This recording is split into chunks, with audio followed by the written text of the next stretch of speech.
epic it was. Remember to like and share to this amazing video today. I'm here with this amazing couples, but before I introduce them, I'd like to say a very big thank you for always subscribing, liking, and sharing. I'm here with I'm Sister Keisha, aka Mama Adjoa. Mama Adjoa, aka Sister Keisha. Jadi, aka Jakweku. What's good? What's poppin'? We are Ghanaiano. Ale. Yeah. Ghanaian in the house. You know? How does it feel to be a Ghanaian? Now listen, we were already Ghanaian already, but we're officially legal. Wow. So that's a great overwhelming feeling. I feel so proud to be a part of the process. And I can officially flash my passport and say, yeah, I'm Ghanaian. Was it something like a dream for you to be a Ghanaian? Yes, definitely. Being raised Pan-African, Rastafarian father, this was what you hear all in all the reggae musics, all the songs. Burning Spear, Bob Marley, Garnet Silk. It's always about Mama Africa, going home. Repatriation is a major tenet in the Rastafarian tradition. Mm-hmm. So to be raised knowing one day we should come home and then to actually materialize it, definitely a dream come true. Which one of the songs that you feel like this song really talks about Africa and brings value to bringing us together as this moment? Oh wow, yeah. Listen, there's a whole catalog of songs that we could name. For me, I want to say Garnet Silk, Hello Mama Africa. Me too. I was thinking you're thinking the same thing? The same exact thing I was thinking.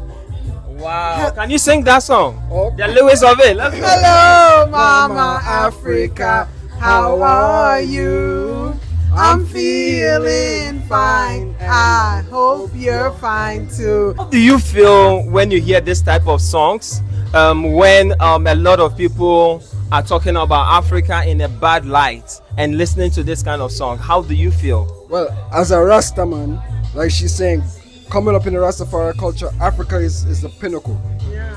So when you listen to the songs, all we talk about is Africa. Okay. So for us being Jamaican, coming from Jamaica, coming here, it was an easy transition because a lot of the structures and a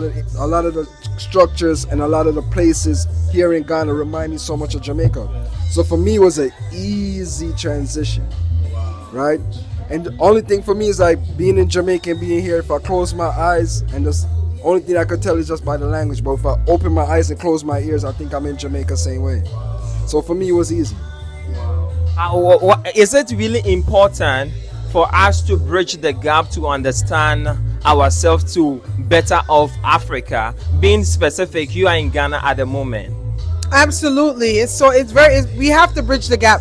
What bridging the gap looks like for me though is learning the culture, learning Tree as much as you can, being with everyone, the locals, seeing yourself as brothers and sisters. You know what I mean? We have so much more in common than not. Like Jadi just said, coming from as Jamaicans, I mean, everything is so similar. The food that we eat, everything, you know what I mean? So we have to bridge the gap by connecting with each other. Just like how we connect with you and we see you're our brother. We're not going to see you out and not be like, what? Epic. You know what I mean? Yeah. So what impact have you? I want to add on that because not only in that aspect, but we also have to demystify, right, the negativity and the propaganda that's been placed in the media. Because when you're in the West and you hear about Africa, the commercials that we grow seeing up is children with big belly and flies flying around and people walking around half naked. You never know when you come to Africa, you see this development. You see so much rich culture, see so much proud people of their heritage. So for me, coming here and bridging the gap is really taking away the propaganda that's been spread about Africa. You are now a citizen of Ghana. Okay, what impact are you willing to put into Ghana? And with answering the question, in 5 years to come, what we should expect from you? I teach trauma recovery. I have a master's degree in social work. But for one, I'm going to do my PhD here in Ghana, and you can look out for a healing center, right, with Sister Keisha, right? We're going to create spaces for healing mental illness and normalize the conversation around mental illness. Not only for Ghanaians, but diasporans that are coming here. We come with our own stuff that we need to heal, and we also need to connect with our brothers and sisters here and help them in their healing. So that, for me, 5 years from now, we're talking about a beautiful healing center where we're dealing with direct mental wellness and, yes. What are some of the difficulties in Ghana have you faced so far in Ghana in terms of you saying healing and how best can we heal?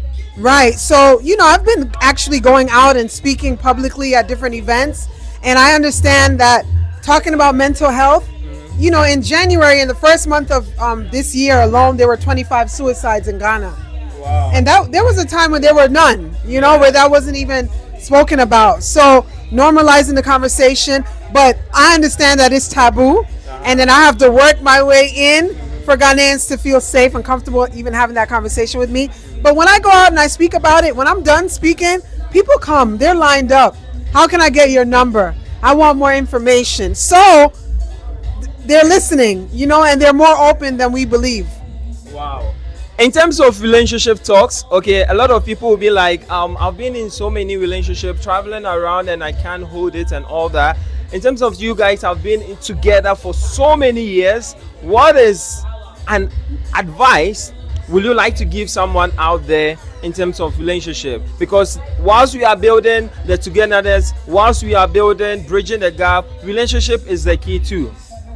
And listen, any type of relationship is hard. Any type of relationship is hard, especially when you're going through different stages and phases of life, right? The only thing constant in life is change, right? And when you're with someone, since we've been together for over 20 years, we've been through different phases and seasons in our relationship. And the one thing I could do is that, in trusting and knowing your partner, when you're growing together, right, it's automatic that you change together. And once you have a vision and a goal that you set, and you have something that you're working towards in common, that will keep you together. Yeah. Difficulties come, hardship come, but you just got to remember that first love, what brought you together. And once you keep that in mind, then that will carry you through. So Africa's been a part of our vision board for a long time. And that's another story. We could do a whole interview on just that alone. Okay.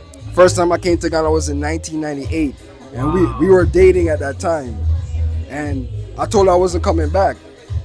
And it was hard. And then when I came back, we came together in 2017. Wow. And from that, we've been coming to Ghana every year since. Wow. We brought our whole family is here.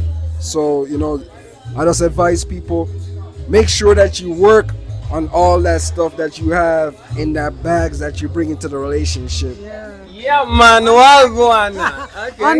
Unpack everything. Yeah, because coming to Ghana, it will be exposed within, like in your home, so don't be afraid to just address everything and be open and honest. And it's a journey. It's a journey. Akwaba to Ghana, and I will say congratulations on your citizenship of Ghana, and I really appreciate your time. All right, thank you so much for joining Epic. It was so nice to be nice. And can we do this? Yes, power, black power, right?